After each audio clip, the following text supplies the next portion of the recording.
Tuesday, February 11th, 2025, regular Board of County Commissioners meeting will now be called to order. We'll begin with a moment of silent reflection for the first responders and members of our armed forces.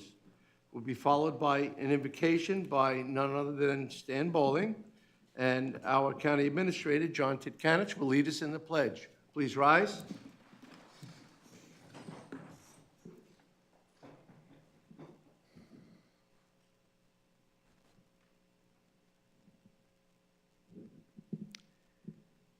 Let's pray. Lord, thank you for giving us a few moments to pause together, to reflect, to remember, and to bring ourselves before you. We thank you this morning for life, for your word, and the ability you have given us to reconnect with your word and to you and to others. We may feel anger within us. We may sense anger around us. We remember your word, which says in more than one place, not to let the sun go down on our anger. We're not designed to live in anger. James 1 warns us, the anger of man does not accomplish the righteousness of God. And we remember Exodus 34, where you tell us your name and you tell us who you are. You say you are God, compassionate, gracious, slow to get angry, and abounding in loyal love and faithfulness. So we rightly ask you for your compassion, your grace, your mercy, your love, your forgiveness for us. But can we ask of you what we withhold from others? Do we rain down consequences on others while we pray for raining blessings on us? Do we insist on actions that break apart families while we ask for you to keep our families together? We remember Matthew 22 and Luke 10, where you tell us how to live straight up. You say, love the Lord your God with all your heart, soul, strength, and mind. And the other commandment, which is like it, love others like you love yourself. And we quickly ask, well, which others? Who is my neighbor? Surely there are limits and borders on our love for others. But your answer in a parable is scandalously clear. We are to go out of our way to love all others. How do we do that? How do I do that? I'm commanded to love people I don't like, groups of people I don't even know I don't like, individuals I don't even know, but I have an opinion I don't like. I'm commanded to love them. Where do I go with that? To you, of course, because of who you are and who you've said you are. But how do we bring such a thing to you? I mean, how do we do this? We remember then Matthew 6 and Luke 18, where you tell us how not to pray and then how to pray. Not to pose for show. You're our audience, not others. Don't come comparing ourselves to others like we're better than them, because we're really not. It's simple, really. We pray like the tax collector. Lord, have mercy on me, sinner that I am. We need your help. We need your help to do what you've told us you want us to do, to live the way you want us. So that's what we ask. As followers and leaders, we're both. Help us love and honor you and all others as you have instructed us to do. We can't do that without you. Help us, sinners that we are. Thank you. We can bring this to you. Help us do what you've told us you want us to do. In your name, amen. Amen. Please face the flag. I Pledge allegiance to the flag of the United States of America and to the republic for which it stands, one nation, under God, indivisible, with liberty and justice for all.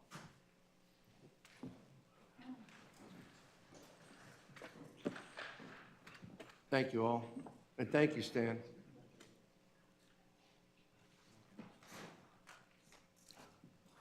All right, we'll move on to any additions, deletions to the agenda, any emergency items to the board. County Administrator? None more, sir. Move to approve the agenda. We have a motion by Commissioner Moore, seconded by Commissioner Adams. Any further discussion? All in favor? Aye. Opposed? Motion carries unanimously. We're off to a great start. We do have some proclamations or presentations. I do not see all of the recipients here. If it pleases the board, we will reserve the proclamations as opposed to just reading them into the record. I believe it's most appropriate for the recipients to be here, and if they show, then we will be delivering the proclamations. We do have one proclamation for 211 that the recipient is here, but other than that, will that satisfy the board? Yes, sir. Okay. Well, thank you. With that, we'll move on to a proclamation for 211, and that proclamation will be delivered by Vice Chairman Darrell Law. Thank you, Mr. Chair. I believe we have a representative from 211 here. I think this board is familiar with the roles and responsibilities of 211, so it's an honor and a pleasure for me to read this proclamation. Noting that this month is 211 Awareness Month, whereas since the inception in 1971, Chairman, 211 helped serve and answer over 3 million calls, continuing to assist tens of thousands of individuals each year in the time of need.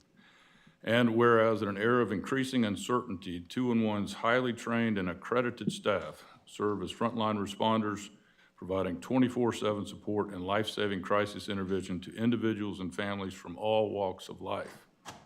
Whereas 211 remains a vital community resource offering guidance and assistance to house those struggling with mental and emotional health, addiction, housing insecurity, utility payments, food access, and other essentials, ensuring every caller is heard and supported with available resource options. And whereas beyond crisis support, 211 provides specialized advocacy programming, including caregiver support, Help Me Grow, elder crisis outreach, and the life-saving Sunshine Daily Calls, which offers companionship and reassurance to isolated seniors and caregivers. And therefore, whereas, as designated infrastructure for the 988 Lifeline and additional support lines for first responders and veterans, including MyVet, and 211 continues to serve as a beacon of hope, connecting those in crises with compassionate, peer-based support and critical services. Now therefore be it proclaimed by the Board of County Commissioners of Indian River County, Florida, that all citizens are urged to recognize the invaluable services of 211 and to reach out at any time, day or night, when they are in need of support, guidance, and simply someone to listen. Adopted this 11th day of February 2025 and signed by all 5 county commissioners. And Chairman, I can't think of a time in America when 211 probably is most utilized with all of the different things that are going on in our country. And it's an honor and a pleasure to recognize the gentleman from 211. Sir, the floor is yours. Thank you very much, commissioners and staff. And I joke because I used to make fun of my friends about having to wear glasses, but it sneaks up on all of us, right? Wait till you turn 40. I just turned 46, so it used to be the thing, like, you know, you laugh at that, but now Looks 26. life is funny that way. Anyway, I want to thank you all for your continued support of the critical work that we do at 211. It is an honor to have the support of the commission and to proclaim 211 Awareness Month. And actually today is February 11th, which is technically 211 Day. So it's unique that we get to do this on this actual day. And as the proclamation was read, there were a lot of things that were there, and one of the things that I want to highlight are some of the numbers and I know that numbers aren't the most riveting thing in the world, so I'll start with numbers and then I'll finish with a story. In the last year, nearly 200,000 people have called our Lifeline alone, 200,000. That's calls, emails, and texts. And around 3% of those calls, emails, and texts come from residents of Indian River County. So that, to do the quick math in my head, that's about 6,000 calls that we're getting every year from Indian River County residents. My goal would be that we get triple that, not because of the needs that are there, but because of the resources that are available to the residents of Indian River County, and they're made aware of it. And the types of calls that we're continuing to get, as you can imagine, as we struggle with, as a country and as a world with a lot of things going on right now, mental health and substance abuse takes up about 32% of all of our calls. About 25% of calls involve some form of housing assistance, and then also about a little less than 10% is utility assistance. So these are the three things that I'm sure everyone here is aware of, the problems that are going on in the community, and all of those who work with members of the public as well. So, there's a misconception that a lot of times the calls that we get are just for referrals, but we do so much more than that. One of the things that we do is just listen, just answering the phone and listening to somebody when they don't know who to talk to. Sometimes you just want to reach out to somebody and say, I had a bad day today, and I don't want to burden my family or my friends or anybody else. You can reach out to 211 and call them with no expectation, no cost, no anything that upon you, just to have that conversation. And counseling and assessment and referrals, those are all some of the things that we do to help the citizens. And then I promised you a story, because I like to hear the stories that we have from our call center staff, because they remind us of exactly why we do what we do. So this is a true story. The names have been changed. Lawrence was a man in his mid-70s who was at home and feeling sad and lonely and isolated. So he called 211 and spoke to one of our representatives named Jamie. Jamie was very good about listening to what he had to say, and actively asking him questions to make sure that he had a chance to share what it is that he wanted to share and to learn more about his story. In that conversation, Lawrence eventually revealed that he was living alone, and because of that, in his mid-70s, he didn't have any friends or family around him, and his health had deteriorated to the point where he had lost the ability to drive. If you've ever worked with seniors or known a senior, you know that that is a tremendous burden to carry when you no longer have the ability and the independence to travel and to go where that you want to go. We all have our keys in our pockets that we can go and get in a vehicle and leave. When you lose that ability, and you've had that ability for decades, that's tremendously burdensome. So Jamie listened to Lawrence to tell his story, and then she referred him to several agencies that were able to assist him with transportation and to get him the resources that he needed to be able to get him to his medical appointments and other things as well. And Commissioner Lohr read about our Sunshine program in the proclamation. That happens to be my favorite program that we do at 211. If you're not familiar, it is an advocacy program where anybody over the age of 60 can sign up and get a free daily check-in call to make sure that you're doing okay and that you have all of your needs and assessments met. It also is available to anyone that's a caregiver of a loved one over the age of 65. So she got Lawrence signed up for that telephone reassurance program, and now he looks forward to getting that call every single day. It's a life-saving program. You can imagine if you had no one to reach out to you and to make sure that you were okay, to have that is a tremendous program. And also, now Lawrence knows that in between those daily calls, if he's feeling any kind of anxiety or depression, he can also call at any point for free. So that's what I want to share with you today. And again, thank you for the continued support that the Commission has offered to 211 all over the years, longer than I've been alive, like Commissioner Redd, 1971. We've been doing this. So thank you again, and we appreciate the continued support. Thank you. Chad, thank you. We appreciate what you've done with 211. Several of us have lived the life of 911 and have had to respond to that call. And of course, there's 811 if you're digging in the lawn and hope that you don't hit a fiber optic cable. But more importantly, you've taken 911 and brought to 211.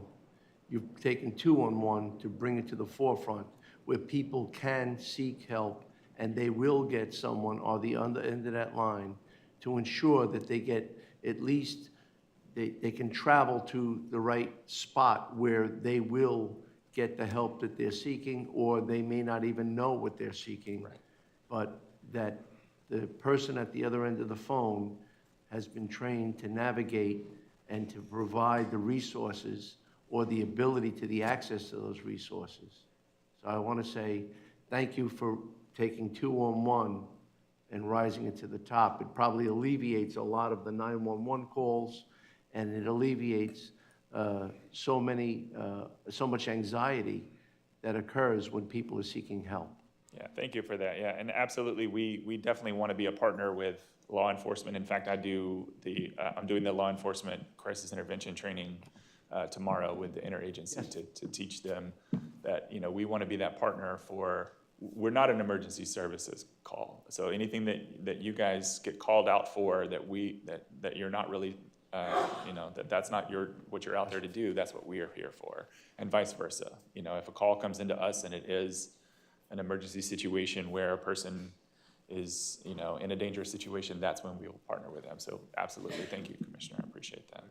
Thank you, Chad. Come on up.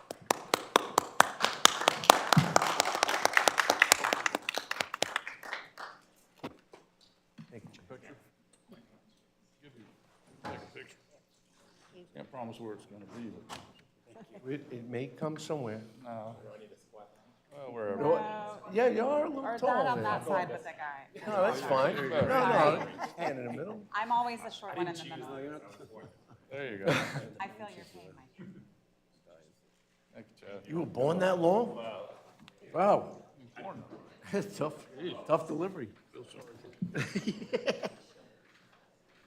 Well, as I said, we have two other proclamations. We have one for, of course, Dr. Deborah Long, and one for Coach Tyrone Perry. We do have, well, come on down. There you go, come on down. Next proclamation will be a proclamation recognizing African-American pioneer in education, Dr. Deborah A. Long. Good morning, Doc. Good morning. Well, I have the privilege and honor of presenting you with this proclamation. I will say that, you know, when we are blessed to have a superintendent of the year. We are. We are, and we're very blessed with the entire staff that we have here for education. But you can't mention our school district without getting to Dr. Long, Deborah Long, because your name and your presence is synonymous with action. Thank you. And I appreciate the great mentorship and tutelage. I guess if I ask some of the younger folks, they know your name very well. Unfortunately, they probably do. Yes, but let's say in a good way. Absolutely.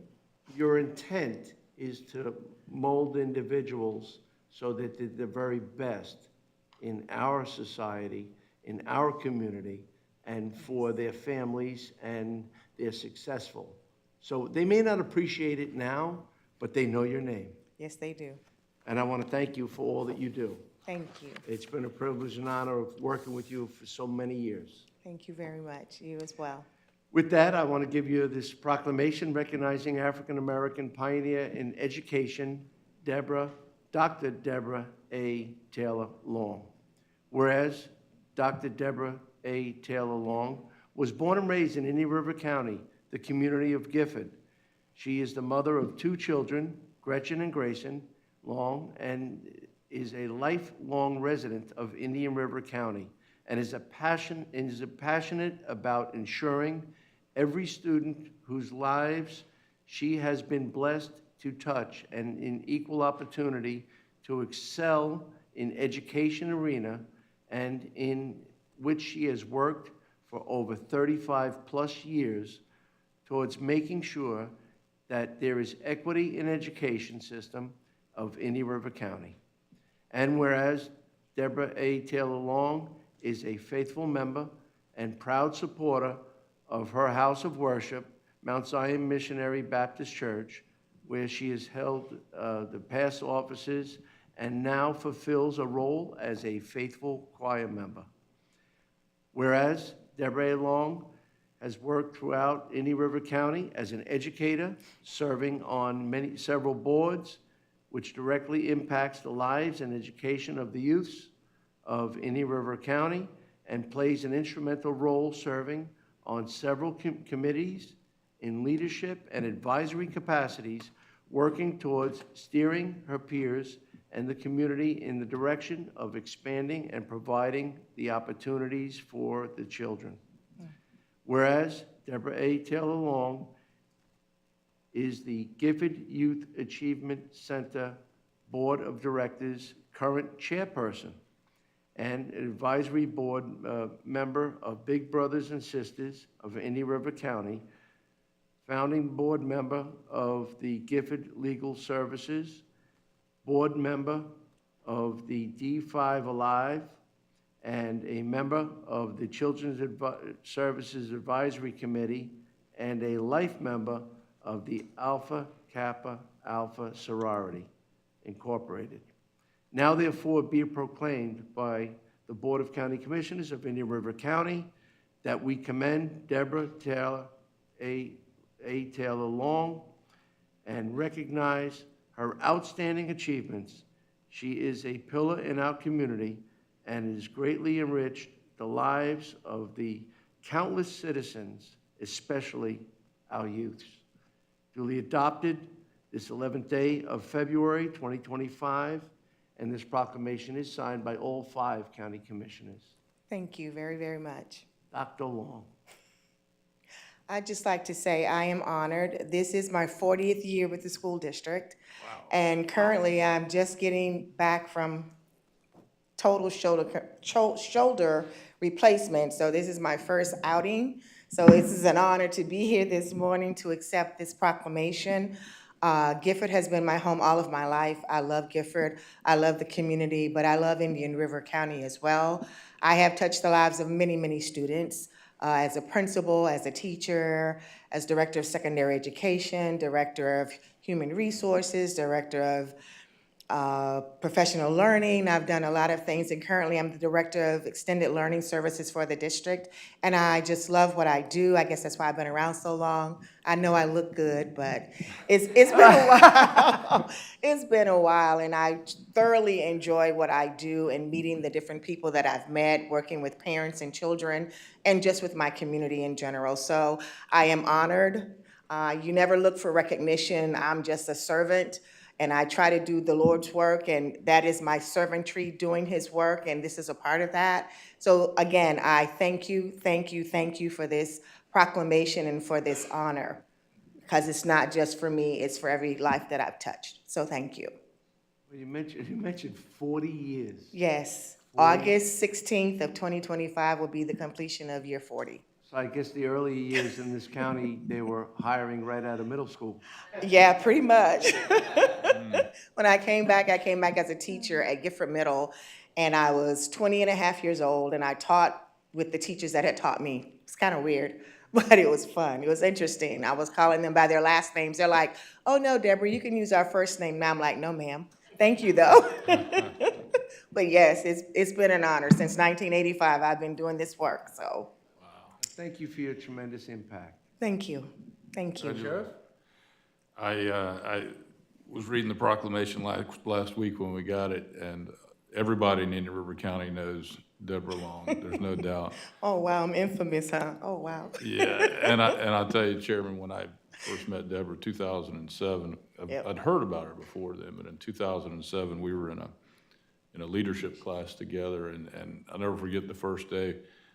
One of the churches provided a bus for us to travel around the county. And I believe the first day the bus was in a crash, but he backed into something, but that was okay. And we had a good time, and we've had a friendship, and I've watched her career for 18 years or so. So congratulations, Debbie. Thank you. Thank you very much. Yes.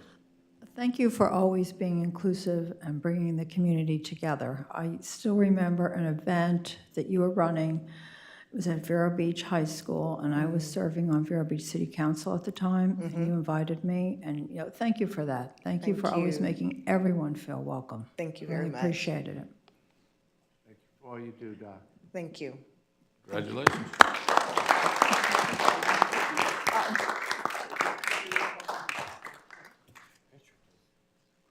In the next 40 years. Well, wishful thinking.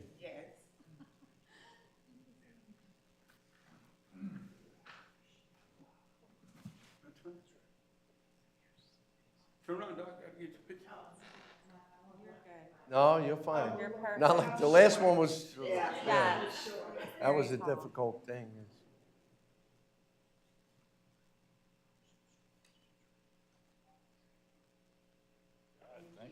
Thank you again, Doc.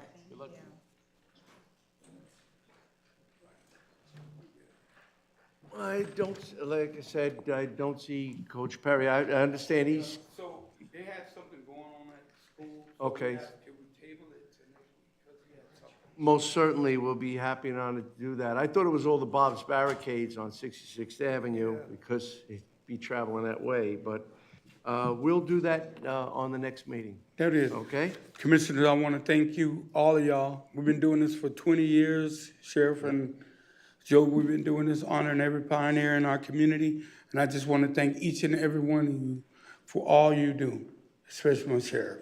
And I am grateful for my commissioners every day because when you look at the news, we got unity in our community. When you look around the nation, they don't have what we have. We just got to keep pressing our way and keep it together and stay focused. And I am grateful for you.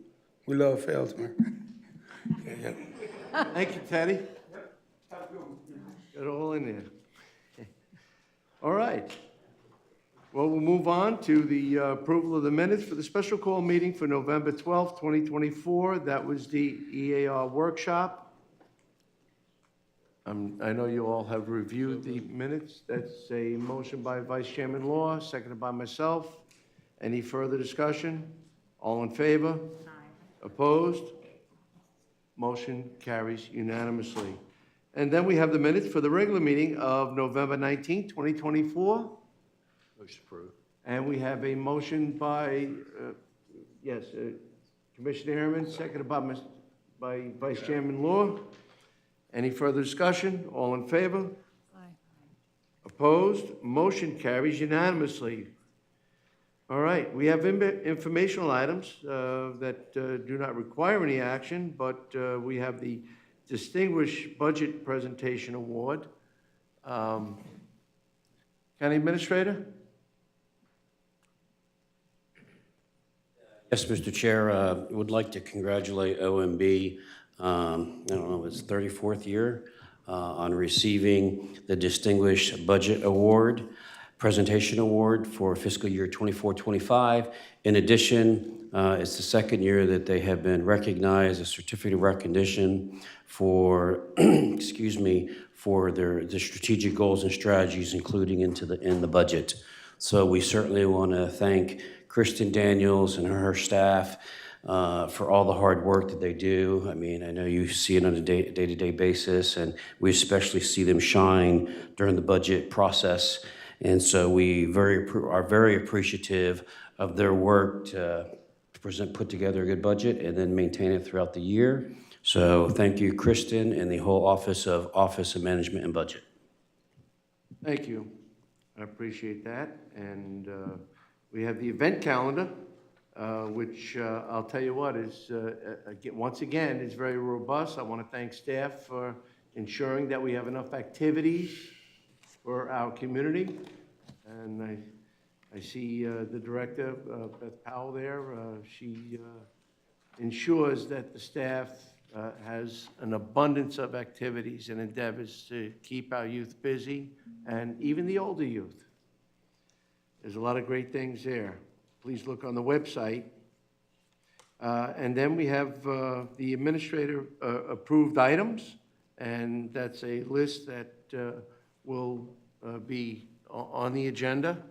periodically to ensure that there is total transparency and accountability for the actions of the county administrator with expenditures. Yes, Mr. Chair, this is an item that we started last quarter, and it'll be provided every quarter in concert with the quarterly budget amendments as it relates to administrative-approved items. Thank you. Well, ladies and gentlemen, now is the time we have public comment on any agenda-related items, with the exception of any public hearings, that if you choose not to stay later, if you want to speak now, it's your opportunity. 2 microphones.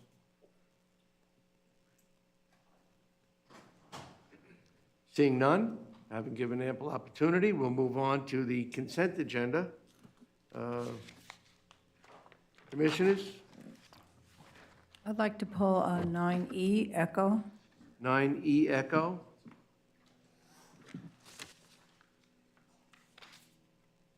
Anything else? Move to approve as amended, then? Second. We have a motion by Commissioner Morse for the amended, and seconded by myself. Any further discussion? All in favor? Aye. Opposed? Motion carries unanimously. Item 9E Echo, Commissioner Morse. Thank you, Mr. Chair. 9E has to do with the schedule for the budget for the community. The budget packet distributed on Thursday, July 3rd, and the scheduled budget workshop on Wednesday, July 9th. This is a simple request. If it's going to be too difficult to fulfill, then it's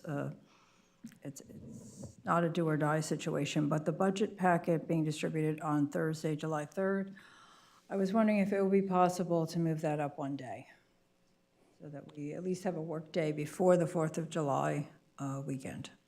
That's my question. Yes, ma'am. I'll work with OMB, and we will do our level best to get it to you in advance of the July 3rd deadline. Okay, thank you. And while we're on the subject of workshops, as my colleagues recall, we are planning to schedule at least annual meetings with the municipalities, and I've had Can we stick requests from 2 of them. the pulled item? All right, well then, I'll mention it later, but we should consider the municipal meetings. I think we're overdue on that. At any rate, I will approve this item. Move to approve. Second. Any further discussion? All in favor? Aye. Opposed? Motion carries unanimously. That concludes the consent agenda. And now we'll move on to constitutional officers and governmental agencies. There are none. We do have public items. We have the public hearing. The second public hearing, it's item 11A1, which is second public hearing. Proposed developers agreement between Riverfront Groves Incorporated and Indian River County. Good morning, Counselor, Good morning, Commissioners. as promised. Yes. Yes, as promised, today is the second public hearing for the proposed developers agreement between Riverfront Groves and Indian River County. The first public hearing was held on January 28th, 2025, at approximately 9 a.m., whatever time it happened thereafter, just for the record and for our fund statutory requirements. So we're here today. You have seen some of this developers agreement before. I don't want to go through the whole entire thing again, but it is for 237 single-family lots and 147 townhome unit subdivision going in on 1375 98th Avenue, Vero Beach, Florida 32966.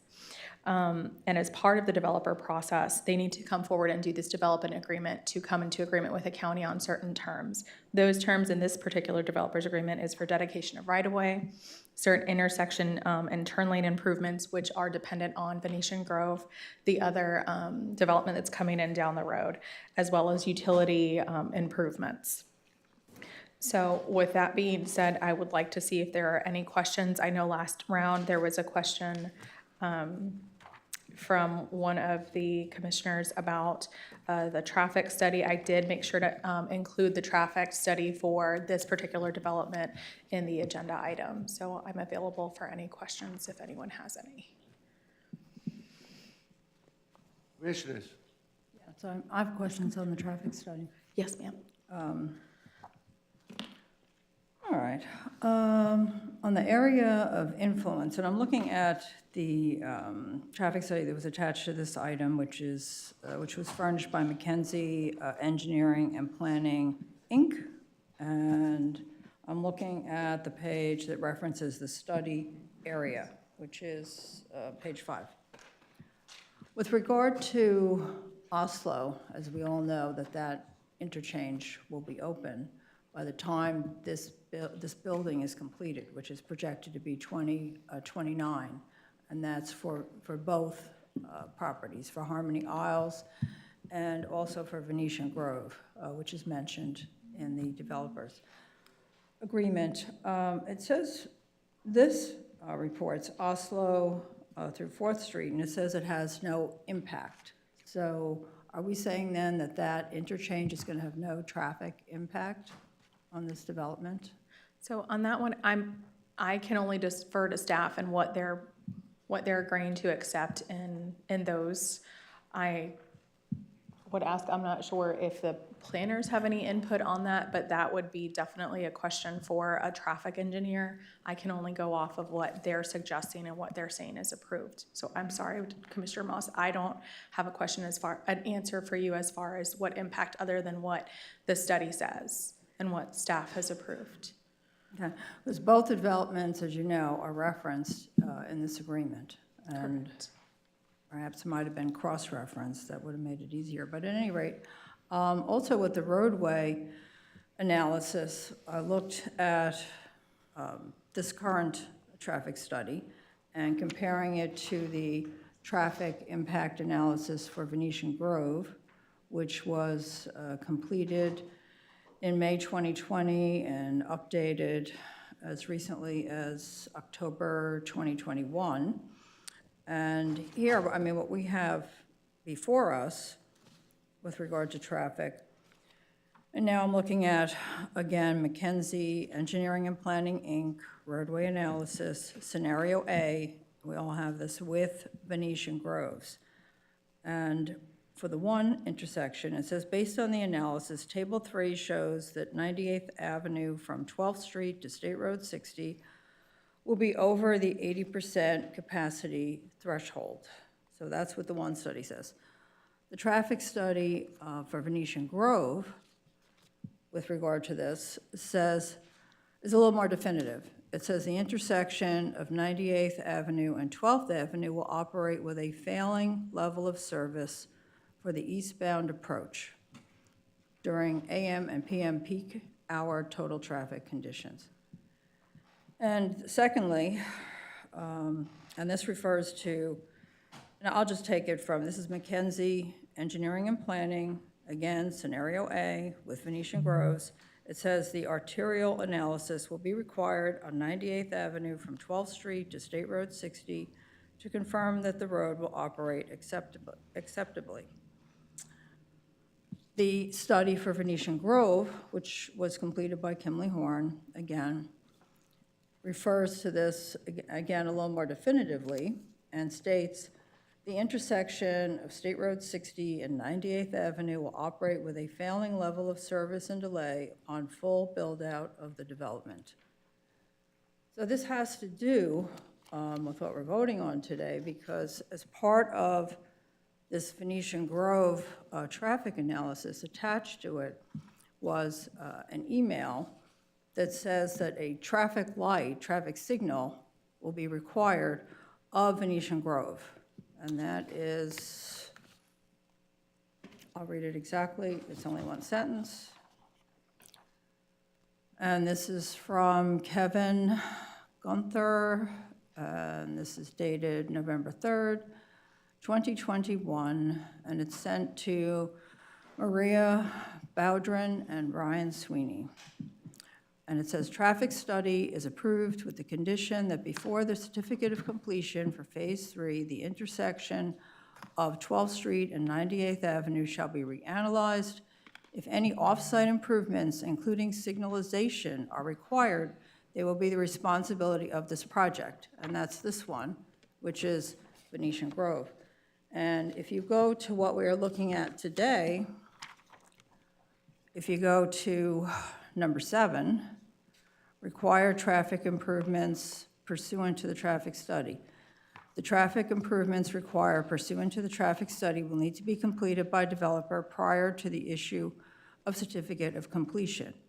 And with Venetian Groves, a traffic signal is required here in this agreement. So who is required to put in the traffic signal, which it seems both studies, one study is very definitive with regard to the necessity for it, the other study less so, but neither one addresses the Oslo interchange, so I have to assume that the traffic signal will be necessary. But it seems like there's a disconnect or just lack of continuity. Who is responsible for the traffic light? I mean, the traffic lights, because I've been in discussion with staff about it, the cost is huge. It can run up to $1 million for traffic lights, so it's not a small matter. So who is responsible for the traffic light? So if you'll bear with me, I believe Adam Heltemes from We have Public Works is coming over, who deals with the traffic. I can tell you that as far as an email, I don't necessarily think that an email would be something that is binding. It would be something that was ultimately put in either the developer's agreement or, for example, a land development permit or something of that nature, which the land development permit for the project that Venetia Grove that you just discussed, I think was provided earlier. Yes, sorry, sometime yesterday, please forgive me. And it does speak to the different issues with 98th Ave and 12th Street. And it does talk about Phase 1, Phase 2, Phase 3, and it does speak to the southbound turn lanes that are required for Venetian to put in at 98th and 12th Street. I don't necessarily see something that it talks about a traffic light in this one. I don't see anything that talks about a traffic light in the developer's agreement for Venetian Grove.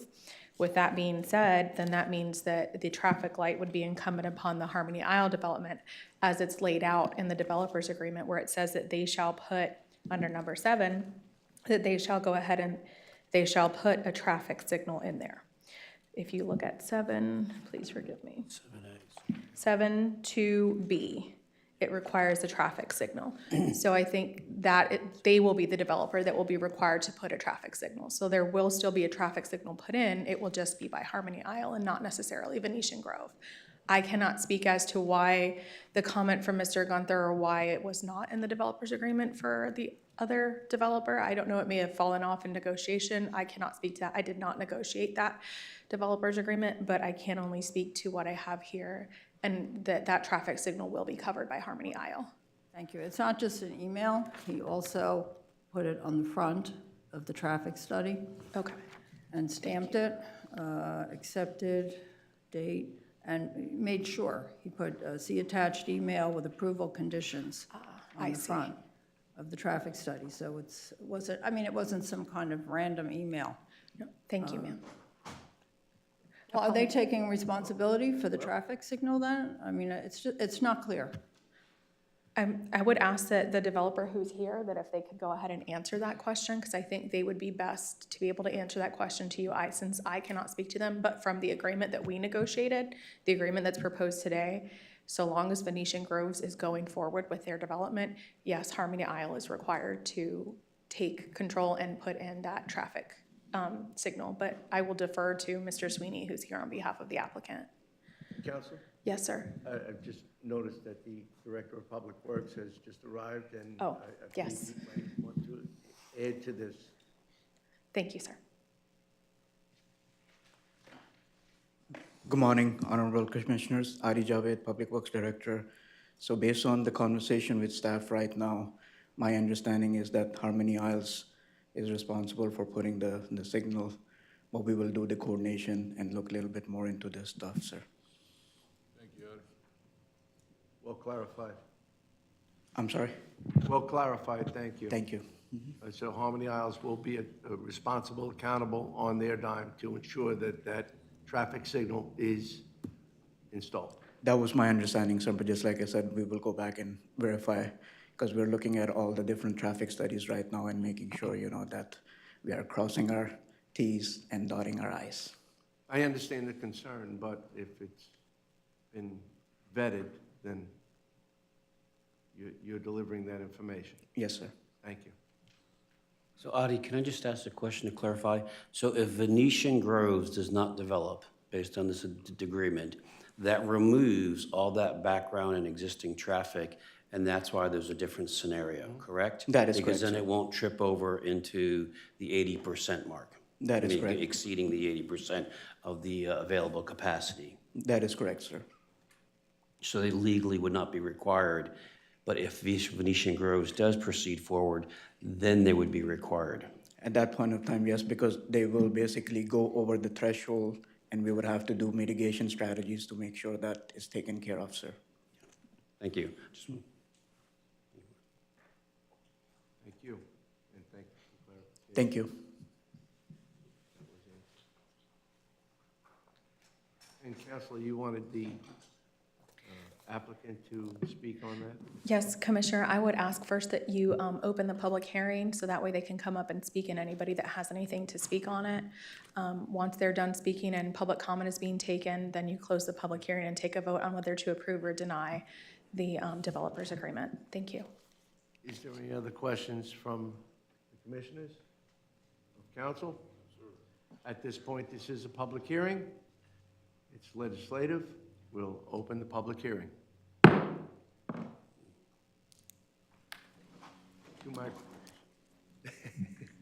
You.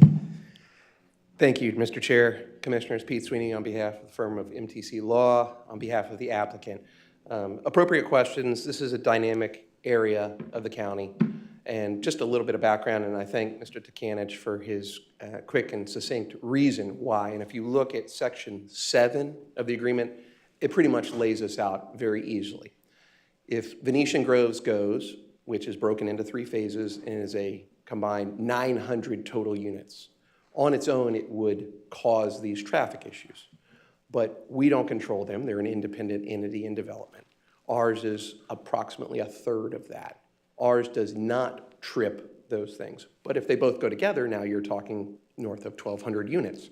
So the idea, as your county administrator said, we don't cause these issues on our own. That's why you see the breakdown under scenario A and scenario B. And it says, with Venetian Groves, which is GLH development, if that happens, then here's our responsibilities. And if they don't move forward, then here's our responsibilities as the developer. We've met with staff probably 15 times, seemingly. I have Sean McKenzie with me, who's the author of McKenzie Engineering's traffic study. We can address all of those issues as far as the Oslo interchange and sphere of influence. That's all technically driven based on mileage, distance, et cetera.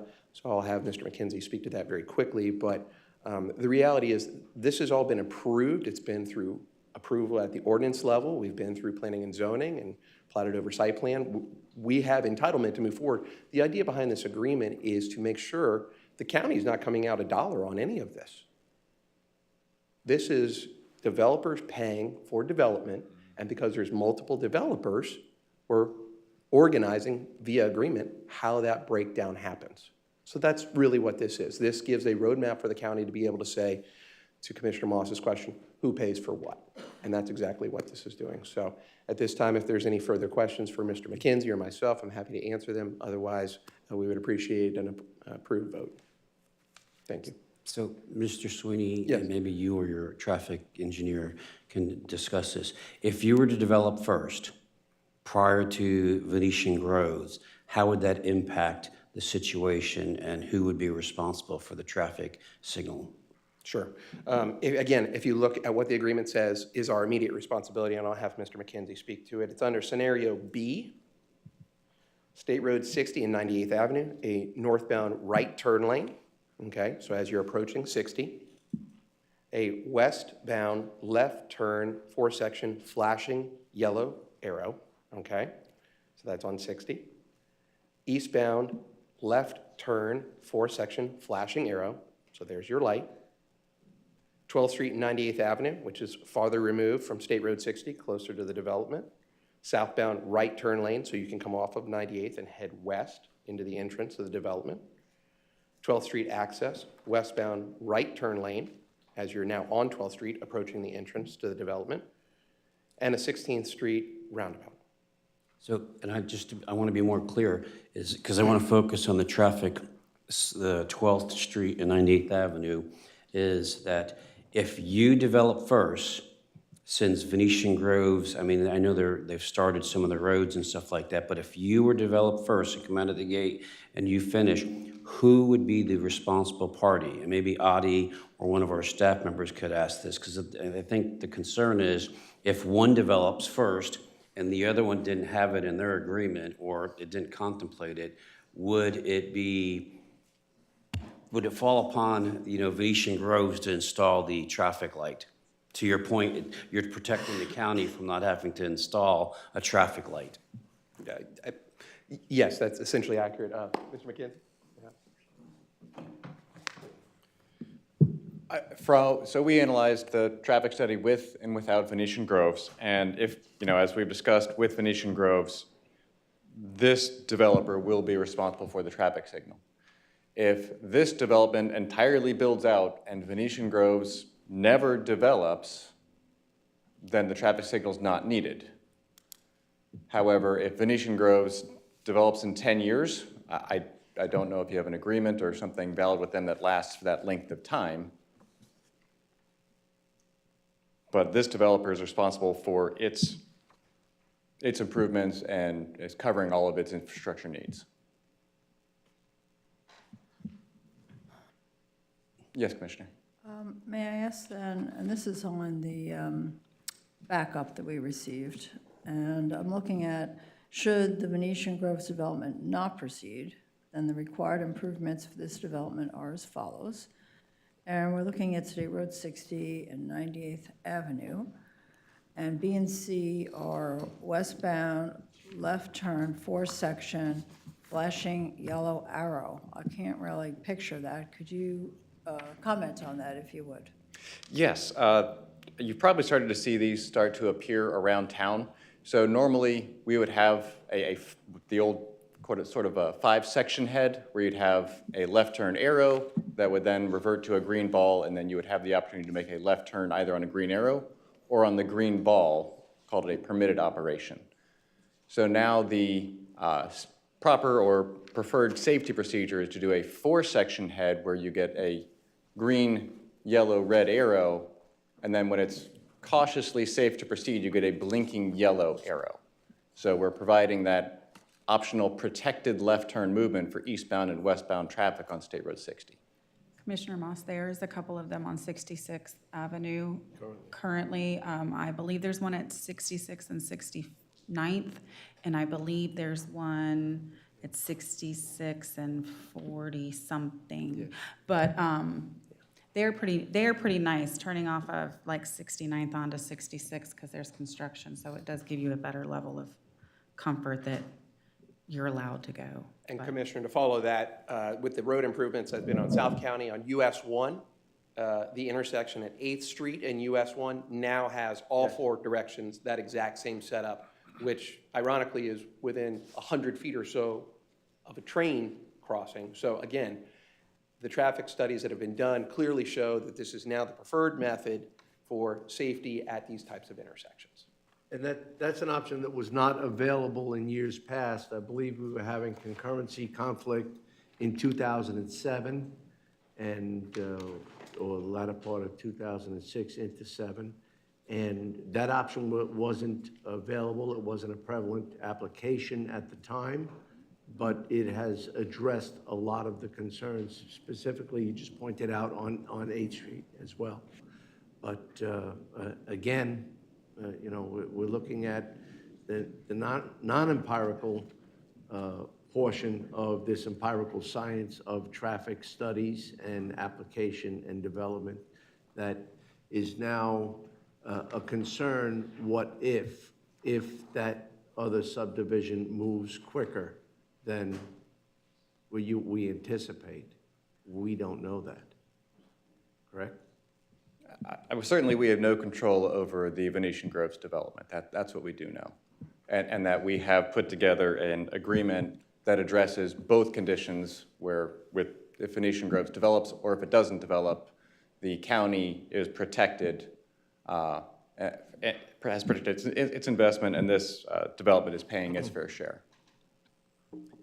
And I trust that the latter development will be accountable, responsible, and we can have that assurance from staff as well. So, thank you, Commissioner. Really quick, I just want to address Mr. Tukanich's and Commissioner Moss's question. If you look at what is Exhibit B, the Go Life Holding LLC on page 4, number 9, where it talks about term, the term of this agreement shall be 7 years. This agreement, so the question about if it were to come after, this agreement would have to be renegotiated. So this agreement would be expired. So at that point in time, if they came back and developed after this particular, the Harmony Isles went, which their agreement is also for 7 years, and there's a reason for that too. This one would be expired even before they time out. So there would still be coverage. We'd have to come back and renegotiate with this developer. This agreement would no longer be valid, and that's when we would come in and we'd say, okay, well, pursuant to whatever traffic study. And at that point, I would imagine there would need to be an updated traffic study. I'm not sure how often they have to be updated, but I'll let Audie, as the engineer, answer that one. But at least from a legal standpoint, they would have to come back to the negotiation table, and that would not be something I don't believe staff or myself would be willing to let them get by with trying to put something on the taxpayer's dollar versus the developer that's coming in. Well, thank you for that. I mean, my concern is that, looking at the 2 traffic studies, the daily trips for Harmony Isles, it showed 3,293, and the daily trips in total, when it's fully developed, for Venetian Grove is 7,860. So if you add the 2 of them together, it's 11,153 daily trips, and that's not even including whatever's going to go on at the Oslo interchange, which is not that far away. So, I mean, potentially, you're looking at a nightmare here. Your comments are duly noted, and you are correct, Commissioner, that in terms of whoever comes first, we would have to go back and do a traffic analysis. And the other thing is, we typically, on an annual basis, do a traffic analysis or a study, but it can be done more frequently just to make sure in case things change or if there's a different scenario. So based on who comes first, we would have to see, but at the end of the day, we would still make sure that, we're talking to both developers and getting the appropriate funding in place for the signal. So let's say if Venetian Groves comes first, we would have to go back, do a quick traffic analysis, but they will most likely end up paying for the traffic signal because, it's just a matter of timing before the 2 developments come online. I mean, I understand that we don't know when with Venetian Groves. I understand that, but I don't want to put the community at risk during this period of time where it's a little bit of a horse race, and then we're going to see who pays for what. I believe our traffic engineer is here, but just really quickly on that note too, under Florida statute, we're required to do an annual review of the developers' agreements to see if they're actually complying with these items, traffic's improvements and that included. So that would be something that staff would be doing on an annual basis with these developers, is seeing that they're actually complying with. And if something needs to be changed, there's nothing that's stopping the county from proposing an amendment. It would just have to come back through for another 2 public hearings like this one is, as required under Florida statute. So the agreement still can be amended. And we can include more items or less items, or as we did recently with, I believe it was Providence Point, to account for some of the stuff that had taken place as far as the improvements for 58 and 53rd. So I just wanted to at least make you aware of that there is the annual requirement for us to make sure that they are complying with it. And if they aren't, we are able to terminate the agreement or come back and amend it. Councilor? The availability of, or the possibility of an amendment, would that be possible now although we've had our first hearing, would it be possible to add that into the agreement as opposed to amending it later on? So that would reduce any fears, concerns of a level of commitment as far as the obligation. I think I'm sorry, Commissioner, please forgive me, I'm trying to understand. Are you meaning this agreement versus Yes. amending the Venetian agreement? Uh, You mean this agreement? Disagreement. Because you said that it can be revisited and it will be, it could be amended later. Would not it be appropriate, prudent to amend it now that there is a possibility? This way, everyone is forewarned, foreknoticed, and understands. It would reduce the concerns that are being broadcast today. I believe that if that's the route the board would want to do, it would have to vote to not approve the agreement, and we would have to go back and redo the agreement.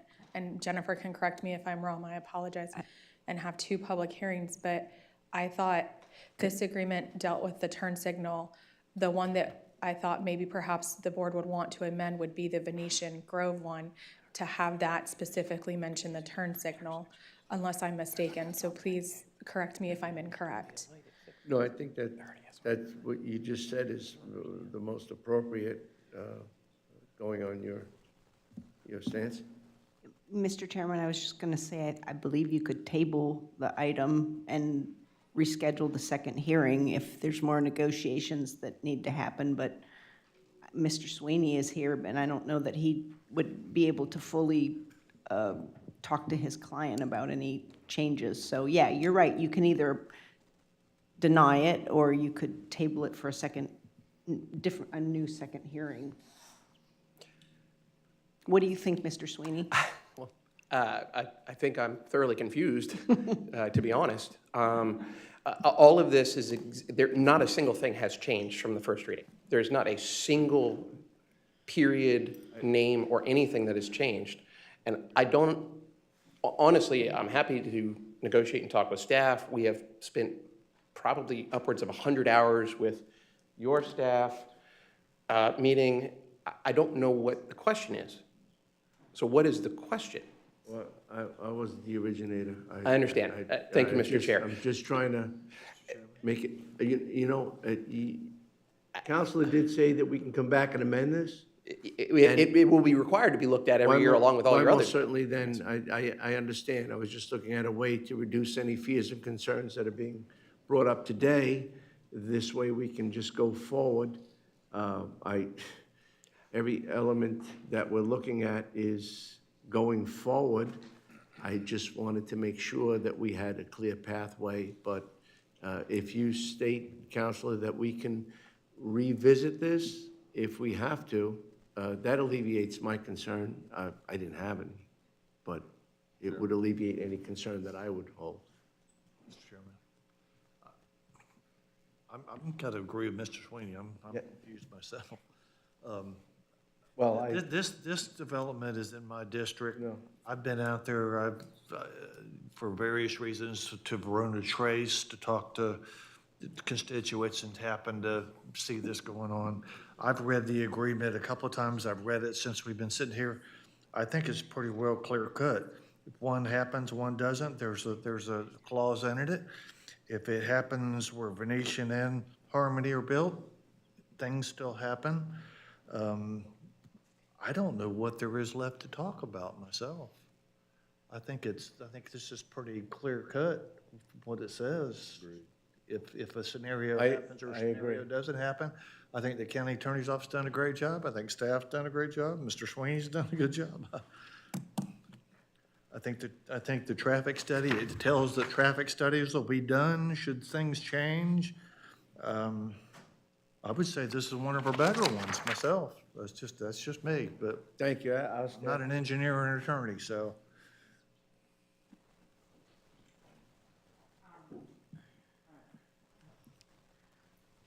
I appreciate all this conversation. I think it has been a great opportunity for education on the process. I think it's really good that we understand that developers' agreements are reviewed, statutorily required to be reviewed on a yearly basis, and that staff goes back and updates those and stays on top of whether they're being adhered to. Because I think sometimes when we pass these or have these discussions, we assume that, but the fear is that maybe that's not happening. So hearing that that is one of the roles that the attorney's office makes sure we're doing statutorily is fantastic.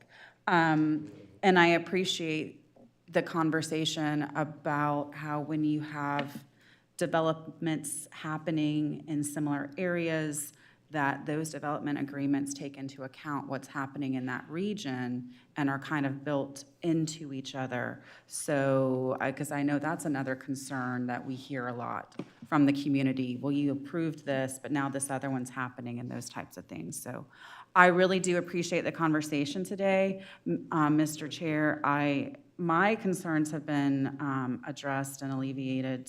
I don't know where we are in the public hearing process, but I'm happy to move this forward at the appropriate time. Second, if there were that point. Well, all right, well, we'll start to close the public hearing, and I appreciate everyone's energy. Thank you. Is there anything further from the applicant? No, thank you very much. Counselor? Anything else to bring to the table? No, sir. Thank you. Thank you. Is there anyone else who would like to speak?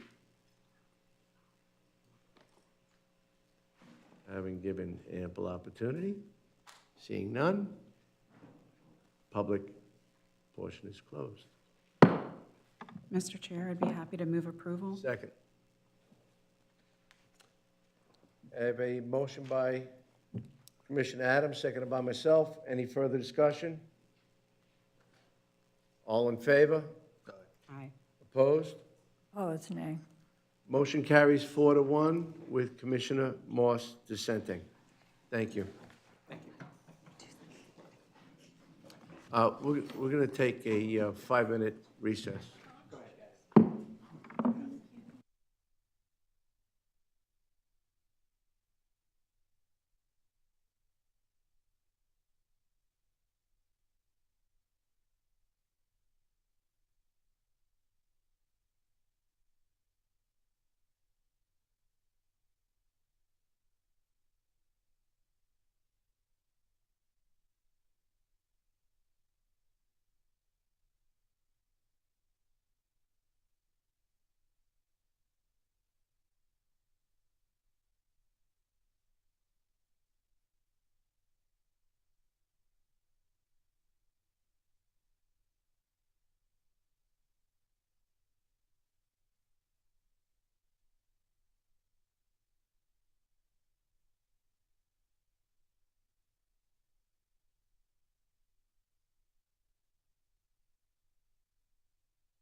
We'll now reconvene, and the next item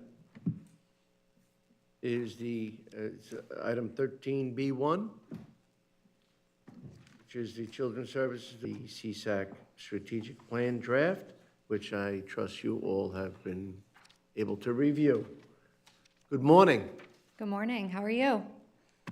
We're doing great.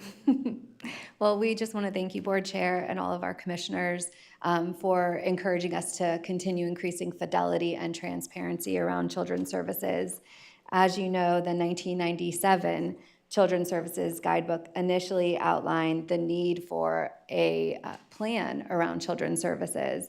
And at the January 28th, 2025 meeting, the requirements were further refined, establishing us to develop a 5-year strategic plan. I will let Megan talk through what is entailed in this, but I just want to let you know that this is going to allow us to keep a structured approach, keep our priorities focused, and really establish the return on investment back to the community for the funding that is around children and families right here in Indian River County. So I'll let Megan, our Human Services Manager, speak. Good morning, Commissioners, and good morning, Indian River County. We are very excited moving forward with this strategic plan because it will give staff the ability to monitor our effectiveness and always be on a continual cycle of improvement, just as we're hoping that our agencies we fund do. There is 3 key focus areas in the strategic plan. The first one is community impact. We want to ensure that the programs that we are investing in have a high return on investment. So we're doing this through increasing accountability, making sure that the outcomes that are stated through the RFP process are measurable, actionable, and smart, and directly will have an impact on the needs assessment. With this increased accountability, we have also been providing professional development, individual coaching, and a tiered support program for all of our agencies, which we've had great feedback from. We also are making sure that your dollars are being aligned with investments that have long-term success on the outcomes. We also have our community engagement. I was just out at the Family Fun Fest this weekend. Thank you to Commissioner Adams for supplying the activity. We had giant bowling pins that were filled with air. I probably talked to over 300 families at the event, and it was so exciting to tell them the work that we're doing because of the commitment from the board. And most individuals had no idea about the funding that goes into children's programming, and they were, amazed. They're like, the Board of County Commissioners does that? I'm like, yes, and they want your feedback. So we collected probably over 50 surveys from parents, so that getting out in the community has really been a great way to share the work that you all are helping support. And then fiscal responsibility and governance, we're trying to strengthen that. We made sure that for the first time, all of our new CSAC main members and subcommittee members have been onboarded. We had the attorney's office come in and make sure that they all understood the Sunshine Law. We are really making sure we're transparent with our quarterly reports and getting that information to the committees and also you through our website and through being able to present to you those reports here. And then just maintaining the public trust through that transparency and increasing accountability. So we are very thankful for you supporting Children's Services, and the children and families that I see every day are also thankful for the work you are allowing these agencies to do. So thank you.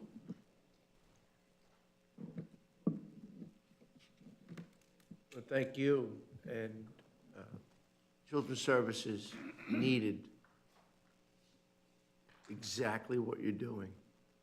It needed a guiding light, direction. It needed energy to ensure that the services are going in the right direction for the right reason, and we are accountable to the taxpayer for the funding of all endeavors of CSAC. And thank you again for your quality assurance efforts and to ensure that we have the very best in the strategic plan, direction, and guidance. I can't thank you enough. And Mike, again, this was something that was lacking years past, and I think you've got it now. Mike, did you? Thank you. Just would recommend approval and acceptance of this master plan. Mike strategic doesn't plan. take accolades too Not like- well, nor do these two They're standing individuals. before you, sir. I And appreciate I that. know they want to, probably want to get back to work. They are dynamic. Thank you for and, what you do. Very proud of their efforts, sir. Thank you. With that, now that we've all reviewed the strategic plan, I'm sure there's a motion somewhere on the board. Chairman, I'll be glad to make the motion, but first I want to say, you know, I was with this group all of last year. Yes. And Commissioner Adams has it now, and I saw a big, it wasn't even ongoing before that, but I saw last year just a huge turnaround on what these ladies are doing and what they're doing with transparency and how open they are and how things are working extremely well. Again, there's accountability, there's transparency. I could say that over and over again. But what's more important is by doing this and being so accountable and being so straightforward with everything, I believe that the services that come before us for money are working harder to attain those dollars and working harder to make their program successful. I think it has is a twofold effect of what we're doing by setting the example of how important it is and how we care and how focused we are on it, that it's made these agencies that we fund also be more accountable and more transparent. So it's just, it was definitely an eye-opening experience, but it was definitely a pleasurable experience to see these ladies and their staff and all the folks that volunteer on the main and grants and needs committee of what they do and how they're doing it. So no, I'll be glad to make the motion, Mr. Chairman, to approve. Mr. Chair. May I just ask a question? We have a motion by Commissioner Ehrman, seconded by Commissioner Adams. Vice Chairman. Thank you, Mr. Chair. I just want to applaud the ladies as well, but as important or more important, the onboarding process is something new and unique, and I think that's very refreshing. I think that could be a trend that goes throughout the agency. How long did the onboarding happen to last? We actually met with each person individually for about 30 minutes to an hour meeting to get to know them and to go over the binder. And then we had them come in, and that was a 2-hour training. And that's when we did the Sunshine Law and went over some of the documentation more in depth. That's fantastic, Chair. They have direction before they even start. So And sir, there You know, earlier we were talking about development and growth, and anytime there is a tremendous growth in CSAC, and anytime you do have that growth, you need to have it controlled, directed, and guided. And once again, without that, without the controls and the proper training, you don't have a qualified system. Because, again, I can recall back in the early days when we had very little funding and a few individuals who were doing the lion's share of the children's services procurement. And at that point, we did not have what would be considered robust by any means. We did not have what would be considered fashionable, or we did not compare to other municipalities or counties as far as what we were putting into the future of the county, as far as the youth, the individuals who are very precious and need to have some assistance in mentorship, guidance, and development. So I want to say that we've grown fashionably, and again, the entire team is doing the right thing to ensure the future. Mike. Sir, may I say also there are continuing education opportunities beyond the onboarding process, and the doors are open, and there's workshops, and there's opportunities to assist with what's now a more cumbersome process, we will admit, but that's where the transparency and the connection to the measurable outcomes are evaluated. And so we get a little bit of pushback, we offer additional assistance to get everyone in a position to make their best application. Thank you. Thank you. Thank you, Mr. Chair. I think the strategic plan is a major accomplishment. I just had one question. If a child is intellectually gifted but financially challenged, is there any room in this program or any of these programs for that kind of child, or is that something the school district addresses? Do you know, if you know? So what I think I hear you asking is, are there opportunities for enrichment built into the RFP process? There are a variety of examples that I would say are entryways in based on the needs assessment, where a program that is supporting that could enter in, and I would advise them to come in and do a coaching cycle with Ms. Kendrick and talk about exactly what would be the best methodology. You know, we would want them to come with research-based strategies and to really understand how they would help create a return back on one of our needs assessment areas. And so it always goes back to it being research-based, that there's a quality return that would come back to taxpayers. As we know, what we're looking for is creating wraparound services to make sure every single child and every family has opportunities for them to meet their highest potential so they can become the future taxpayers of tomorrow.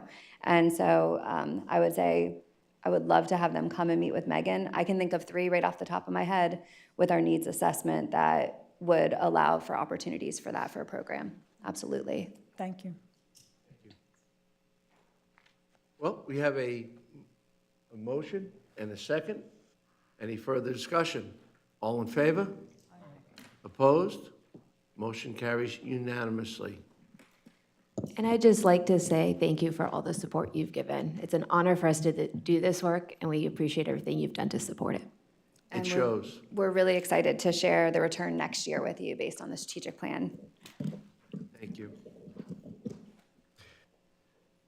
Next item is County Attorney matters. We have item 14A1, which is the 7th Amendment to the interlocal agreement for Palm Beach County's Health Facilities Authority for financing and refinancing of improvements and additions of facilities. Counselor. Yes, Commissioners. As stated, this is a 7th amendment to an interlocal agreement we have with Palm Beach County Health Facilities. The original agreement was entered into in 1996. It's been amended several times. The purpose is to allow for the, or to facilitate the issuance by the authority of revenue bonds to finance 6 healthcare facilities, locations owned by Axe Retirement Life's Community, and 2 of those facilities are in Indian River County, Indian River Estates East Campus and Indian River Estates West Campus. The authority issues retirement community revenue bonds. We've amended this agreement 6 times. This is the 7th one, and they want to issue bonds again. So this interlocal amendment would allow for that to happen. There's a corresponding resolution. This retirement communities revenue bond series would be issued in an amount not to exceed a total of $70 million, and it's used for capital improvements to these facilities. And my board item kind of gets specific about that. These bonds are not obligations of the county. There has been a TEFRA hearing. This is not a TEFRA hearing, unlike the last board item that you handled in this regard. I will say that Susan Ahern, who's the Senior Vice President and Chief Financial Officer of ACTS, is here in case the board has any questions. Otherwise, my recommendation to you is that you approve the proposed 7th Amendment to this interlocal and also the corresponding resolution, and that is my proposal and recommendation. Well, thank you, Counselor. And by virtue of you stating the 7th Amendment, we have done this for many years at many occasions, and I see no reason why we would not continue this fine process. So, and if you want to speak, ladies, otherwise, we have a motion and a second. We have a motion by Vice Chairman Law, seconded by myself. Any further discussion? All in favor? Opposed? Motion carried unanimously. Thank you. Well, now we can move on to the Solid Waste Disposal District. And do we have any approval of the SWID meeting minutes for November 19th, 2024? Which I know you all have reviewed. We have a motion by Vice Chairman Law, seconded by myself. Any further discussion? All in favor? Opposed? Motion carries. Now we moved on to, we have any comment from the public for non-agenda items? Is there anything that anyone wants to speak upon? Please come forward.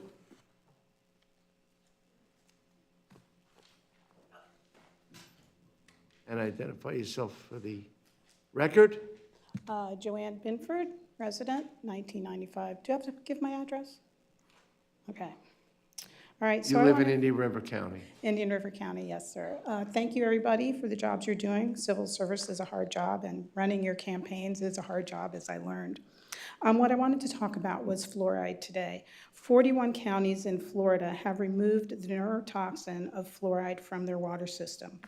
Fluoride is unnecessary. There are many ways we as people ingest fluoride. Toothpaste, for example, we do that every day, and if you brush your teeth twice a day, you're getting it twice a day. Fluoride should only be a topical ingredient, not a systemically ingested ingredient. Fluoride isn't a nutrient, and you're adding this to our waters. There's no question that fluoride is a neurotoxin. 41 counties out of 67 counties in Florida have removed fluoride from their water. We should be the 42nd county. Does Indian River County have to harm someone's health through fluoride to be convinced to join 41 other counties? Do we have to get to that point? It's evident that 41 counties out of 67 counties have agreed to remove this from their water, and I hope that you will do the same.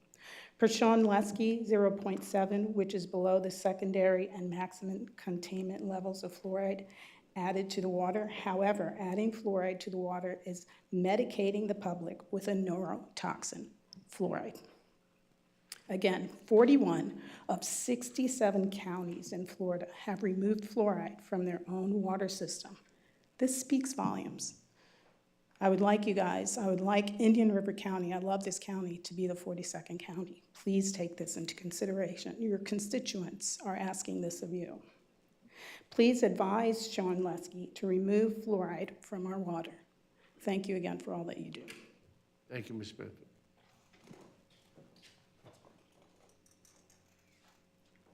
Hello. Good morning. Good morning.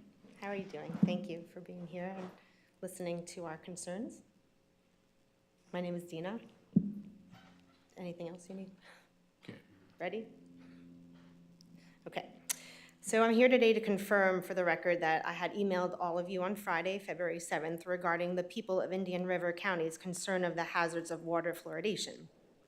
There are 67 counties in the great free state of Florida. At this point in counting, only 41 counties do not fluorinate.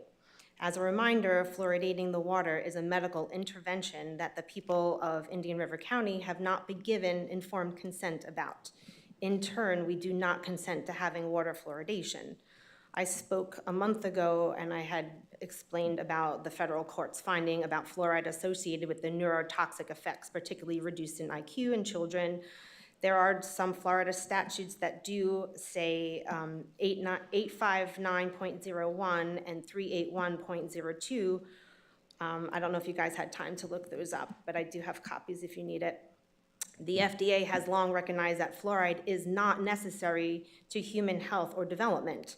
When used to prevent disease, therefore, FDA considers fluoride to be a drug. Again, the Florida State Surgeon General has issued guidance recommending against fluoride for all municipal water statewide, and continuing is public health malpractice. I know some people claim that the Surgeon General is political, but isn't it political not to take this consideration, this topic?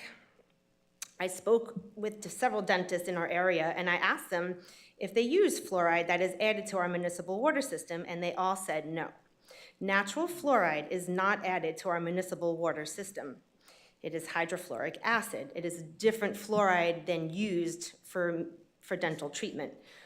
Fluoride, 0.7 milligrams per liter, is considered a health risk. So the amount in our water system, not only drinking several glasses a day, bathing, cooking, swimming, not to mention the added fluoride in our toothpaste, mouthwash, and dental care. So how much poison is okay? What do you think? How much is okay? It is proven numerous studies that have been sent to all of you that children have reduced IQ, cognitive impairment, attention deficit hyperactivity disorder, and thyroid issues, which, if you know, fluoride does deplete our natural iodine. I know the opposing side says it's a natural mineral, but what's been added to our water is not natural. It's hydrofluoric acid. The chemical composition of the substance being used is, on the actual sheet that we use, has a skull and crossbones. So would you go shopping for your family or your children or your grandchildren and buy a product to ingest into your body that has a skull and bones on it? I mean, I wouldn't, would you? So here's the safety data sheet that talks about that. So there's really no option to opt out of this medical treatment. It's kind of like we're being forced to do it at any age, at any dose. Like everyone's not a one-size-fits-all, right? Even with medications, we're not a one-size-fits-all. Everyone's different genetically. You know, I just really take this because I have small children. I'm part of a home school community, and it's, you know, seeing everybody, I can see all of the risks that they're facing. Like, don't you see young children with their hyperactivity? I mean, this is all connected to fluoride. So I really hope that you hear our constituents' voices and the concerns of the hazards that come with water fluoridation, you know, that you consider putting this on the agenda so we can hear even both sides talk about it. And if you need more information or do you want to have a meeting one-on-one, I'm happy to do that. So thank you for taking the time and listening to me, and I appreciate it. Thank you. Thank you.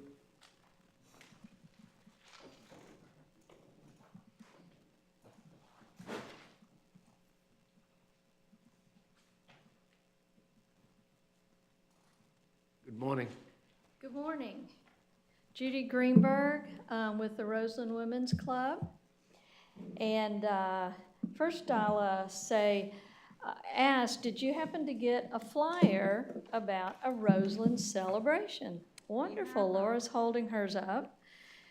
That's why I'm here this morning, is to formally invite each of the commissioners and the general public to the celebration. This is our second one. Last year's was celebrating our new renovated building and the community park. This year, the venue is health and wellness. We've been leading up to this with a whole speaker series of various health issues, including the special health needs of veterans in our community. So this is our way of celebrating, sharing the education that we've had over the past several months. And what we've been able to do this year with some of our newer members who are actually in the healthcare community, we've been able to engage some of our newer local healthcare providers like Orlando Health. They'll be there, and we'll welcome them alongside of some of the long-standing healthcare providers in that area. Of course, we're celebrating that history that Kip Kelso brought with his medical facility that burned down, but then resulted in the Sebastian River Medical Center. So we're celebrating a broad range.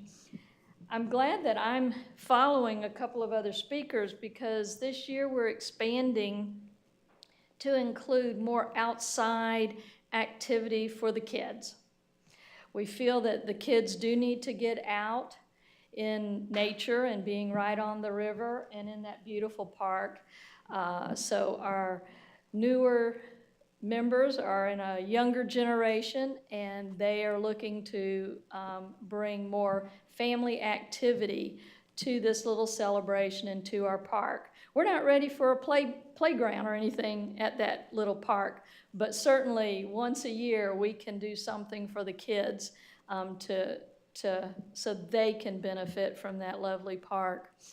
Having said that, again, it's February 22nd, 9 to 2, and we certainly welcome you. And just a reminder, we don't call our little activities or our events festival because we don't serve festival food. We actually have a food truck with healthy alternatives. We have been, as a club, really focused on our snacks. We're trying to scale back the sugar and be mindful of the impact that some of our processed foods have on our mental health.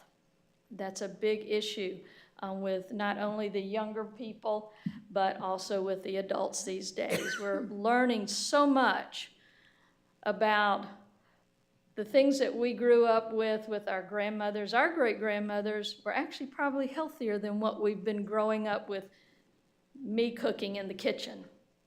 I have certainly changed some of the things that I use and how I go about feeding my grandchildren than I did even my own children. But thank you. Do you have any questions? So there'll be no boxed food, so there'll be no threats to mankind. Correct. We're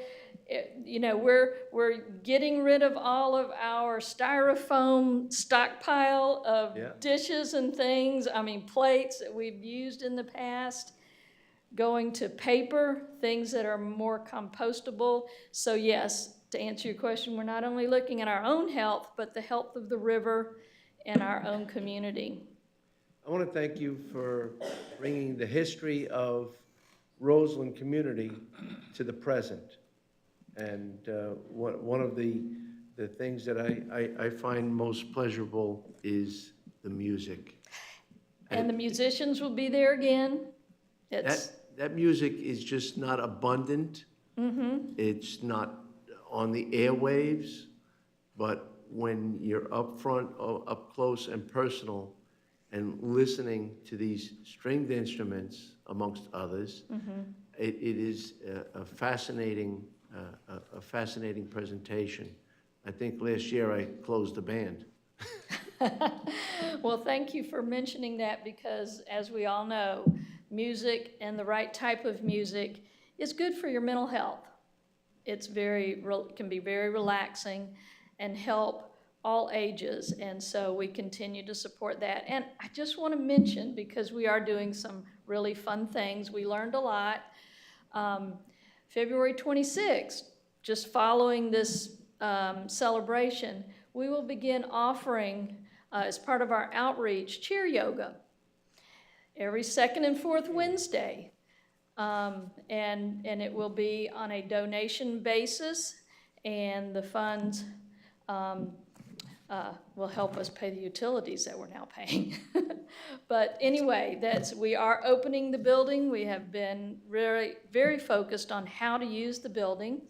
And along the music lines, I'm kind of the guinea pig for piano lessons. You know, we have a piano in the building, and so we're actually toying with the idea of offering piano lessons, starting with our members, and then maybe one day actually opening it up on